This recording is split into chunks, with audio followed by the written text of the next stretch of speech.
സങ്കൽപ്പക്കേദാരഭൂവിൽ വിളയുന്ന പൊൻകതിരൊക്കെയും പങ്കുവയ്ക്കാം.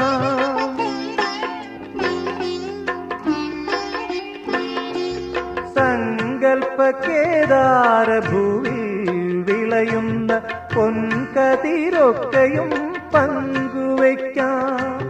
കർമ്മപ്രപഞ്ചത്തിൽ ജീവിതയാത്രയിൽ നമ്മളെ നമ്മൾക്കായി പങ്കുവയ്ക്കാം. കർമ്മപ്രപഞ്ചത്തിൽ ജീവിതയാത്രയിൽ നമ്മളെ നമ്മൾക്കായി പങ്കുവയ്ക്കാം. ഇനി സ്വപ്നങ്ങളൊക്കെയും പങ്കുവയ്ക്കാം. ദുഃഖഭാരങ്ങളും പങ്കുവയ്ക്കാം. ആശതൻ തേനും നിരാശതൻ കണ്ണീരും ആത്മദാ